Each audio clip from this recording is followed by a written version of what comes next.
जय श्री राधे कृष्णा मित्रों।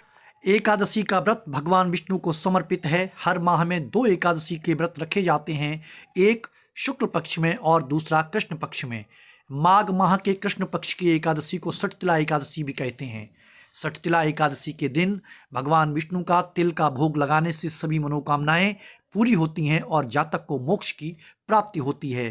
तो आइए जान लेते हैं सठतिला एकादशी 2025 में कब है, पूजा व पारण का शुभ मुहूर्त, इस दिन के विशेष उपायों के बारे में, इस दिन के महत्व के बारे में। तो वीडियो में अंत तक अवश्य बने रहें। दोस्तों, स्वागत है आपका आपके अपने चैनल मीरा संस्थान में। और सबसे पहले बात करेंगे सठतिला एकादशी की पूजा विधि के बारे में।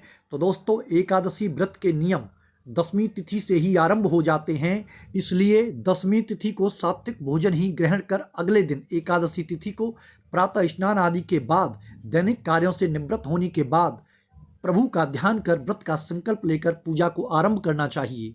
और सबसे पहले पूजा स्थल पर गंगा जल से स्थान को पवित्र करना चाहिए और एक चौकी पर पीला कपड़ा बिछाकर भगवान विष्णु की प्रतिमा को स्थापित कर उन्हें गंगा जल में तिल मिलाकर स्नान कराना चाहिए। और फिर प्रभु को धूप दीप नैवेद्य फल पुष्प आदि अर्पित करने चाहिए और प्रभु के भोग में तुलसी दल और तिल को अनिवार्य रूप से सम्मिलित करना चाहिए।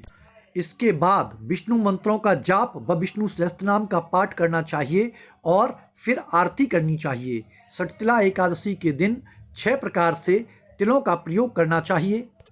स्नान, उबटन, आहुति, तर्पण, दान और सेवन का विशेष महत्व माना गया है। शाम के समय पुनः भगवान विष्णु जी की पूजा करनी चाहिए और माता तुलसी के समक्ष घी का दीपक जलाना चाहिए। अगले दिन व्रत पारण के शुभ मुहूर्त में व्रत का पारण करना चाहिए और ब्राह्मणों को भोजन व दान दक्षिणा देकर अपने व्रत को संपन्न करना चाहिए। दोस्तों, ऐसी मान्यता है कि सठतिला एकादशी के दिन तिल का दान करने से आपके सभी कष्टों का निवारण होता है। और अब बात करते हैं सठतिला एकादशी के उपाय के बारे में। तो दोस्तों, सठतिला एकादशी के दिन नहाने के जल में गंगा जल और तिल को मिलाकर स्नान करना चाहिए। सठतिला एकादशी के दिन पूजा के बाद तिल का दान अवश्य करनी चाहिए। ऐसी मान्यता है कि आज के दिन आप जितने तिल के दाने का दान करते हैं उतने ही वर्ष आपको स्वर्ग का सुख प्राप्त होता है। तिल का दान करने से दरिद्रता, दुख और दुर्भाग्य का नाश होता है। आज सभी को भोजन में तिल का उपयोग अवश्य करना चाहिए, इससे आरोग्य की प्राप्ति होती है। दोस्तों, सठतिला एकादशी पर आपको तिल के दान के साथ साथ कुछ रुपए भी गुप्त दान के रूप में दान करने चाहिए। इसके लिए आपको तिल के लड्डू या तिलकुट के अंदर स्थिति अनुसार रुपयों को छुपाकर दान देना चाहिए। इस गुप्त दान से आपका भाग्य मजबूत होता है।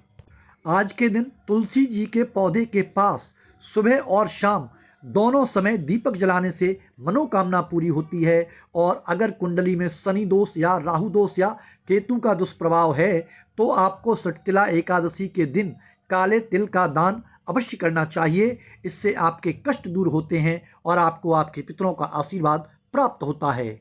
और अब बात करते हैं सठतिला एकादशी के शुभ मुहूर्त के बारे में। तो दोस्तों, सठतिला एकादशी का व्रत 25 जनवरी दिन शनिवार को होगा। एकादशी तिथि प्रारंभ होगी 24 जनवरी शाम 7:25 पर। एकादशी तिथि समाप्त होगी 25 जनवरी की रात्रि में 8:31 पर। और एकादशी तिथि के पारण का शुभ समय रहेगा 26 जनवरी 2025 को प्रातःकाल 7:12 से लेकर सुबह 9:21 के बीच। द्वादशी तिथि समाप्त होने का समय होगा रात्रि में 8:54। दोस्तों, आज के दिन सूर्योदय होगा सुबह 7:13 पर और ब्रह्म मुहूर्त होगा प्रातःकाल 5:36 से लेकर 6:24 तक। वहीं आज अभिजीत मुहूर्त होगा दोपहर में 12:17 से लेकर दिन में 1 बजे तक। और आज राहु काल का समय रहेगा प्रातःकाल 9:56 से लेकर प्रातःकाल 11:17 तक। तो दोस्तों, अंत तक हमारे वीडियो में बने रहने के लिए धन्यवाद। मिलते हैं किसी नई जानकारी किसी नई वीडियो के साथ, तब तक के लिए आप लोगों को सादर जय श्री कृष्णा।